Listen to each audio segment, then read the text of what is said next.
taking reagent moves to that carbon which contain more number of hydrogen atom.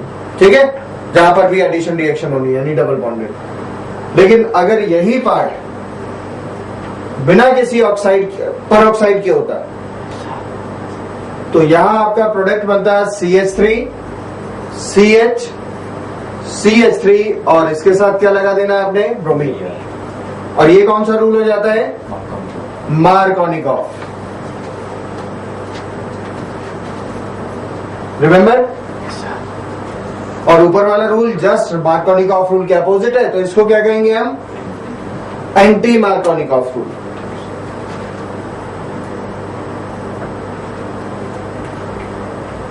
The thing is कि ऐसा हुआ क्योंकि organic peroxide ने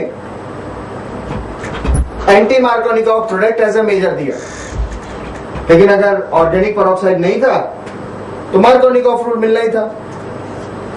ठीक है, basically organic peroxide changes the mechanism of the reaction. जितना आपने कैटलिस्ट के बारे में भी पढ़ा है ना कि catalyst catalyse the reaction by changing the mechanism of the reaction, activation energy कम कर देता है। काइनेटिक्स आपने पढ़ी लिया है। ठीक है, इसी तरह से ऑर्गेनिक परऑक्साइड भी रिएक्शन की मैकेनिज्म को चेंज करता है, जिससे मिलने वाला मेजर प्रोडक्ट भी चेंज हो जाता है। क्लियर है इतनी बात? अब क्या चेंज करता है वो हम डिस्कस कर लेते हैं। ठीक है,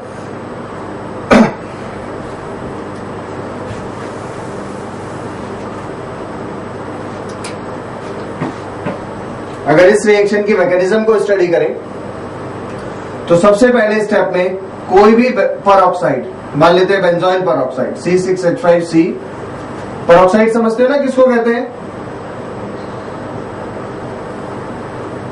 परऑक्साइड तो जानते हो ना, या वो भी नहीं? पठानकोट जानते हो ना परऑक्साइड क्या होता है? Oxygen attach with oxygen through the single bond and both oxygen carries uninegative charge. ठीक है, तभी ये परऑक्साइड है। ऑक्सीजन डबल बॉन्ड ऑक्सीजन, ये कोई परऑक्साइड नहीं है, तो सिंपल ऑक्सीजन है। Oxygen attach with oxygen with a positive charge, ये भी परऑक्साइड नहीं है। ठीक है,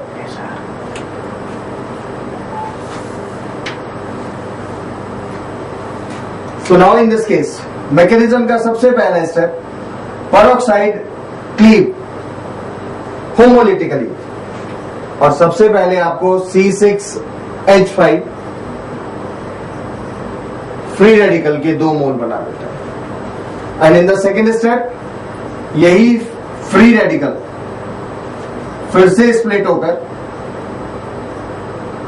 होमोलिटिकली एक C6H5 फ्री रेडिकल जनरेट करता है, phenyl free radical, that is C6H5, और एक CO2 का मॉलिक्यूल इवेपोरेट हो जाता है। तो पहले और दूसरे स्टेप में सिर्फ फ्री रेडिकल जनरेट हो रहे हैं। ठीक है, if we see the third mechanism, यानी third part of the mechanism, now the alkene and the HBr both will involve, alkene and HBr both will involve in the mechanism. So first of all the HBr, that is HBr phenyl free radical, ये रहा। अब ये free radical है, तो हमेशा इतना ध्यान रखना है आपने कि जो भी मैकेनिज्म शुरू कर रहा है, carbocation carbanion free radical, accordingly reaction उसी के हिसाब से आगे बढ़ानी है आपको। ये फ्री रेडिकल है, तो रिएक्शन में आगे जाने के लिए इसको एक फ्री रेडिकल ही चाहिए। ना तो ये कार्बोकैटायन से रिएक्ट कर सकता है, ना ये कार्बेनायन से रिएक्ट कर सकता है। क्लियर है इतना? अगर कोई कार्बोकैटायन होता, मान लो C पॉजिटिव, तो उसको नेगेटिव पार्ट ही चाहिए, तभी रिएक्शन करेगा। अगर कोई कार्बन पर नेगेटिव चार्ज होता तो उसको क्या चाहिए, पॉजिटिव चार्ज चाहिए। तो ये बेसिक कंसेप्ट है जो आपको हमेशा एकदम याद रखने हैं। तो अगर यहाँ ये फ्री रेडिकल है तो इसे चाहिए भी क्या, फ्री रेडिकल, और यहां से फिर ये होमोलिटिक होगा, क्योंकि फ्री रेडिकल बिना होमोलिसिस के बनेंगे नहीं। Now the benzene C6H6 and the bromine free radical will develop. One thing. और ये डेल्टा एच नेगेटिव होता है। रिएक्शन एक्सो और endo, exothermic, thermodynamically feasible reaction, thermodynamically feasible reaction, ठीक है। Next in the fourth step, इस third step में एक कैरेक्टरिस्टिक है कि एक फ्री रेडिकल कंज्यूम हो गया और एक जनरेट हो गया। जो कंज्यूम हुआ है वो अलग है और जो जनरेट हुआ है वो अलग है। इससे पहले दो रिएक्शंस में सिर्फ जनरेट हो रहा है, कंज्यूम नहीं हो रहा था, ठीक है। In the fourth step, the alkene on which the addition occurs will participate in the reaction, यानी ये ब्रोमीन का फ्री रेडिकल, ठीक है। अब ये डबल बॉन्ड, वो bromine free radical,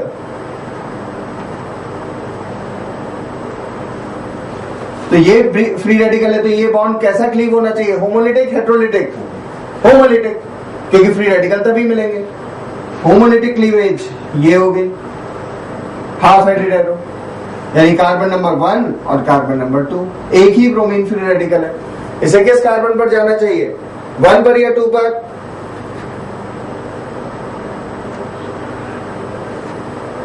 mic on करो और बताओ 1 पर या 2 पर? प्रोडक्ट के अकॉर्डिंग देखें 1 पर। क्यों? हाइड्रोजन ज्यादा है, तो ये तो रूल बाद में बना, ऑब्जर्वेशन के बाद, ठीक है। देखो, अगर हम फर्स्ट और सेकंड दोनों को इन्वॉल्व कर लें, CH3 CH CH2 ब्रोमीन, ये बनेगा इंटरमीडिएट। किस मैकेनिज्म के अकॉर्डिंग, फर्स्ट के या सेकंड के? फर्स्ट के। और अगर हम सेकंड को यूज कर ले,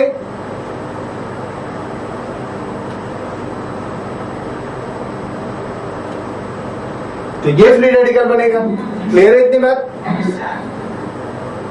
अब इन दो फ्री रेडिकल्स में से पहले वाला free radical 2 degree free radical और ये वाला फ्री रेडिकल 1 डिग्री, ज्यादा स्टेबल फ्री रेडिकल पहले वाला होगा, यानी ये वाला free radical because it is 2 degree, ये कम स्टेबल होगा।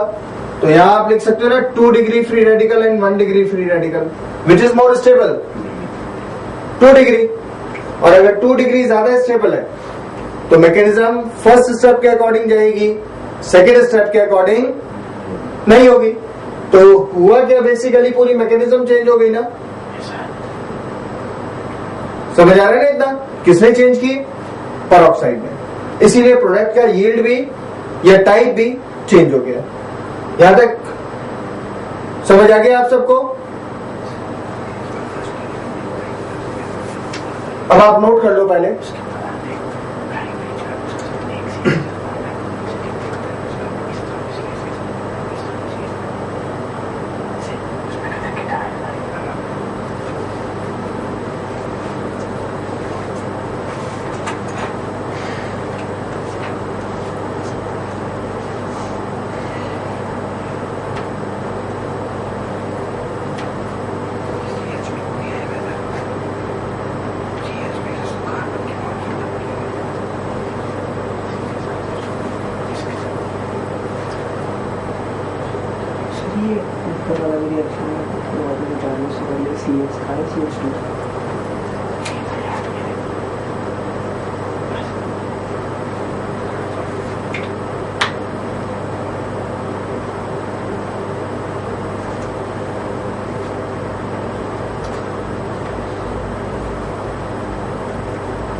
Issue came to secondary.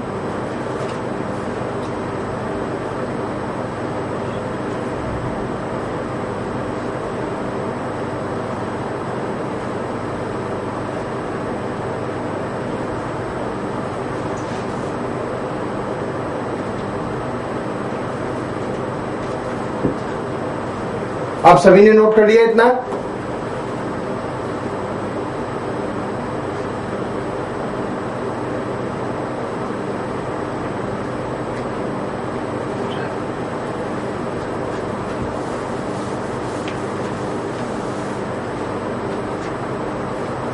ठीक है। और देखो आगे इसमें नेक्स्ट स्टेप, फिफ्थ स्टेप। तो फिफ्थ स्टेप हम फोर्थ से आगे शुरू करेंगे, तो we have to use the secondary free radical, 2 degree free radical से यूज करेंगे। तो यहां पर आपके पास है CH3 CH CH2Br and this is the free radical.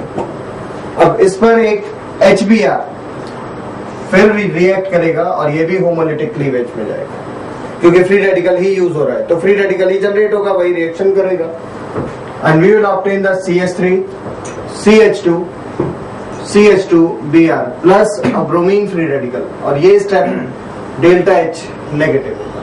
ठीक है। अब जैसे ही फ्री रेडिकल जनरेट हुआ, वो फ्री रेडिकल किसी दूसरे एल्कीन को कंज्यूम करेगा। यहां भी तो एक फ्री रेडिकल जनरेट हुआ था, उसने एक एल्कीन को कंज्यूम किया था। इससे क्लियर है इतना? तो ये प्रोसेस कंटिन्यू चलता रहेगा, राइट? One thing. दूसरा एक और कि इसका ये वाला स्टेप भी एक्सोथर्मिक है, यानी ये तीनों स्टेप एनर्जेटिकली फेवर्ड है, थर्ड, फोर्थ एंड फिफ्थ।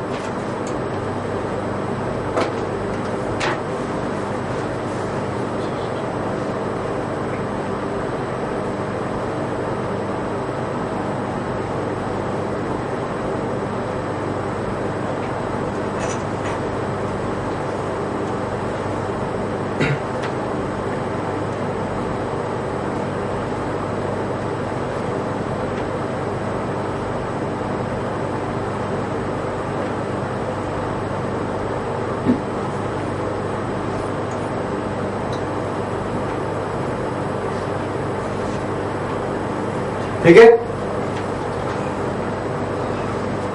अभी देखो स्टेप नंबर 1,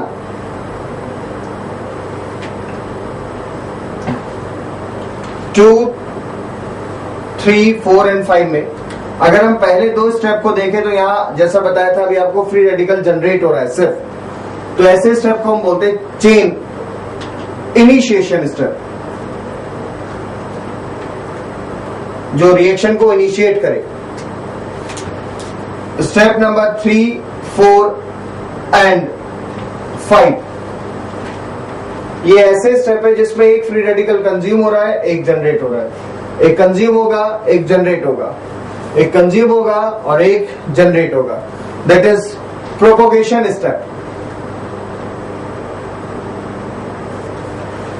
तो आपको इनिशिएशन स्टेप कैसे रिकॉग्नाइज करना है? अगर आपको किसी भी रिएक्शन की मैकेनिज्म दी है तो ऐसा स्टेप जिसमें सिर्फ फ्री रेडिकल जनरेट हो।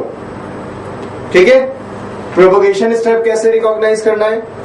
एक फ्री रेडिकल कंज्यूम हो और दूसरा उससे अलग टाइप का जनरेट हो। एक कंज्यूम हो गया तो दूसरा उससे अलग जनरेट हो गया, एक कंज्यूम हुआ दूसरा जनरेट हुआ, एक कंज्यूम हुआ और एक जनरेट हुआ।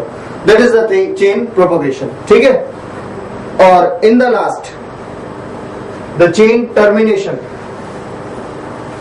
चेन टर्मिनेशन स्टेप में जब भी कोई दो सिमिलर या डिसिमिलर फ्री रेडिकल कंबाइन हो जाए, यानी फ्री रेडिकल खत्म हो गया, तो sixth step is the chain termination. Termination step में कोई भी दो सिमिलर या डिसिमिलर फ्री रेडिकल्स कंज्यूम हो जाए, जैसे हमारे पास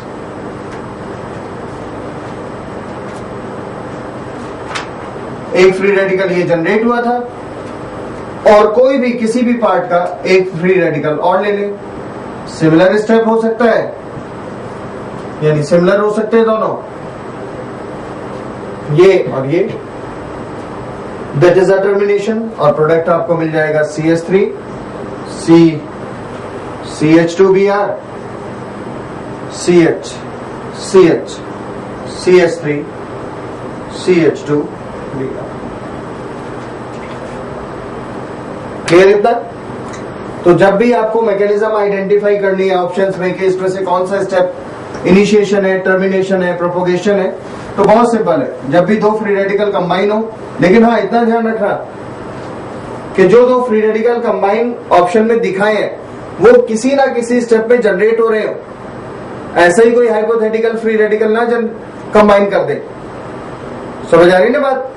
हमने ये जो दो फ्री रेडिकल कंबाइन किए जनरेट हुए थे इस मैकेनिज्म में।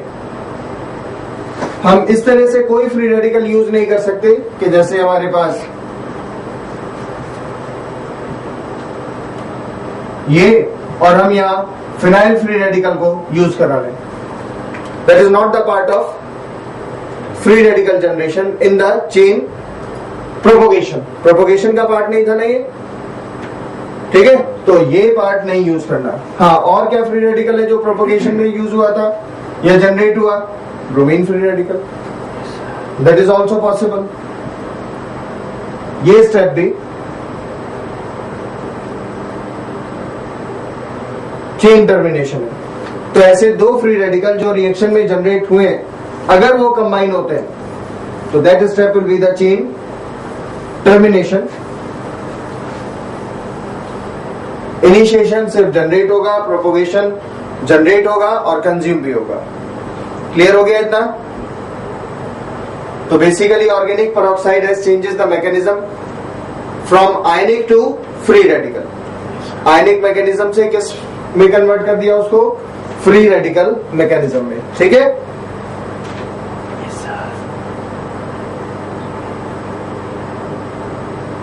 रब करते हैं इसको।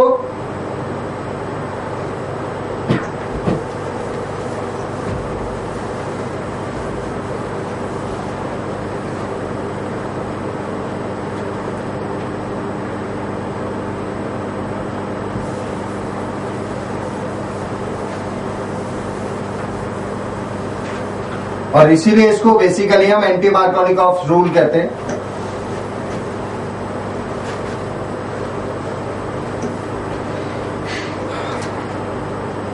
इसकी बहुत सारी कैरेक्टरिस्टिक्स हैं।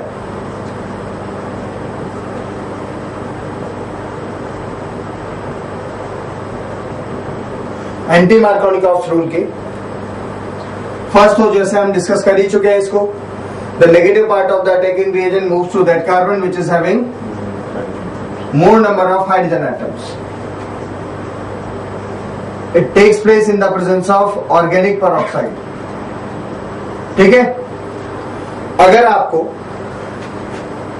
एग्जाम में क्वेश्चन में सिर्फ पेरोक्साइड भी लिखा है तो आपको मानकर चलना होगा कि ऑर्गेनिक है, जब तक कि इनऑर्गेनिक मेंशन ना कर दे।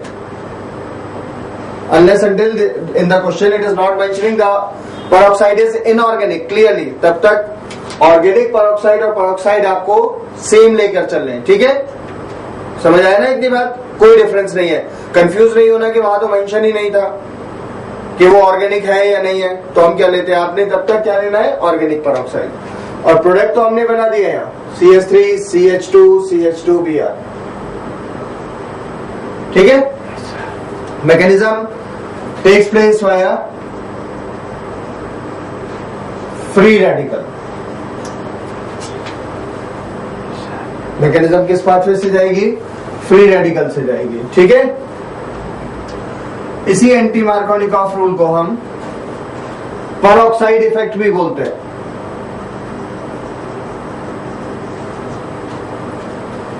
क्योंकि it occurs in presence of peroxide, one thing.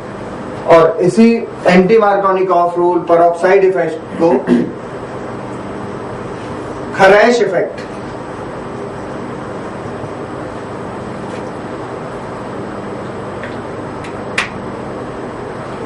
खरैश effect भी बोलते हैं।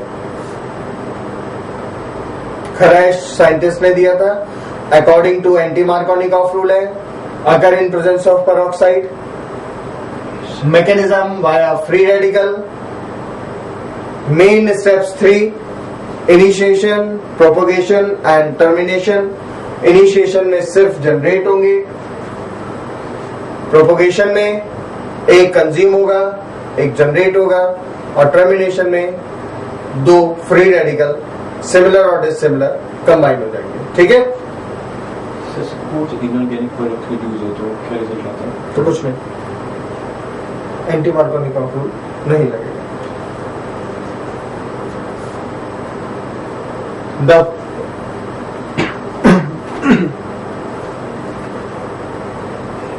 The free radical peroxide effect या खराइश इफेक्ट या फिर anti Markovnikov rule, this is applicable, और इंपॉर्टेंट पॉइंट करके लिखना,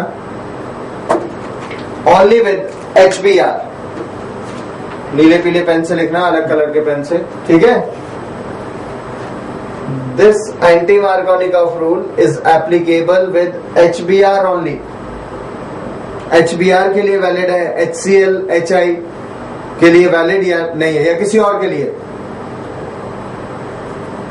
valid only with HBr। Meaning कि अगर हम सेम एल्कीन लें और इस बार HCl लें, सेम ऑर्गेनिक पेरोक्साइड यूज भी कर लें, then the product will be again according to Markovnikov rule। इससे कोई फर्क नहीं पड़ेगा कि HCl के साथ ऑर्गेनिक पेरोक्साइड है या नहीं है। एब्सेंस ऑफ पेरोक्साइड और the presence of peroxide no matters, ठीक है। HI होगा तब भी यही होगा। क्लियर है इतनी बात? तो ये एप्लीकेबल किस पर है? सिर्फ HBr के लिए। क्यों ऐसा? रीजन लिख लीजिए। आपको मैकेनिज्म लिखवाई थी ना, initiation, propagation, termination, step number 1 2 3 4 5। अगर हमारे पास HCl का एडिशन है, यानी for the HCl,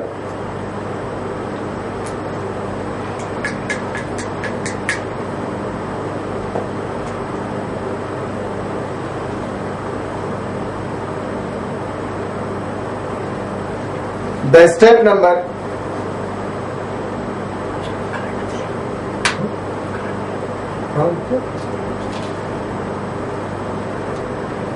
the step number 5 is endothermic।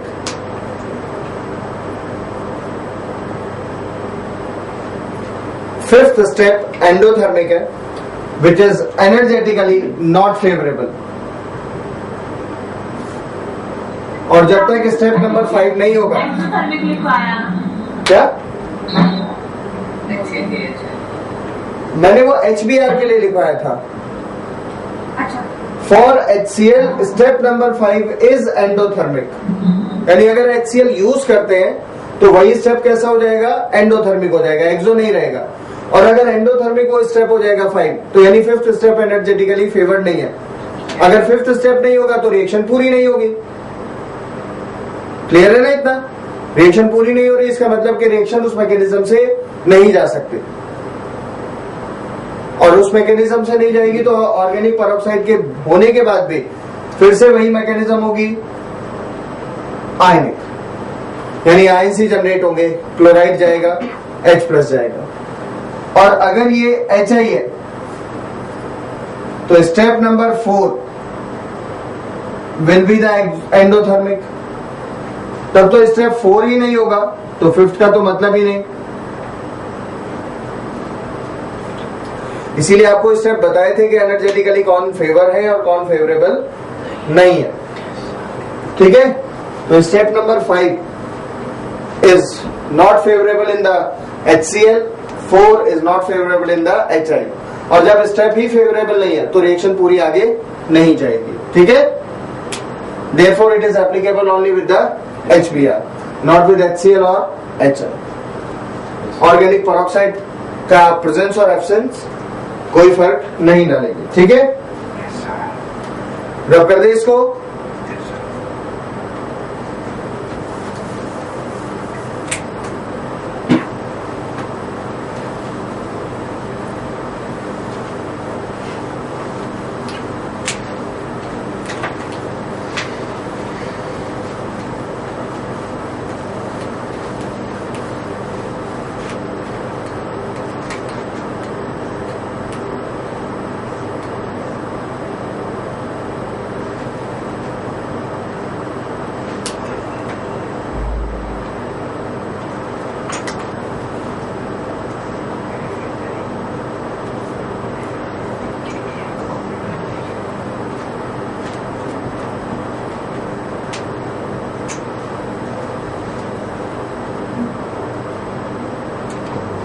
Identify X, Y and Z product.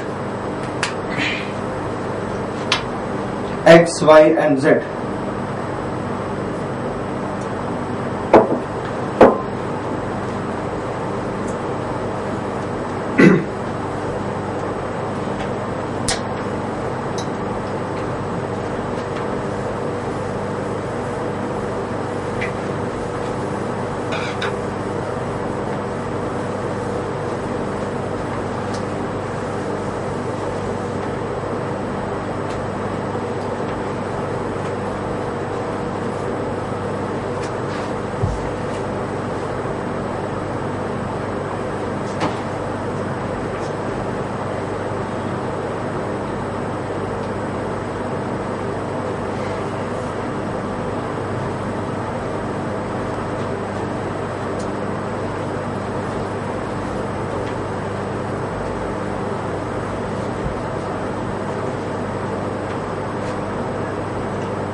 आप सभी ने आइडेंटिफाई कर लिए product X, Y and Z.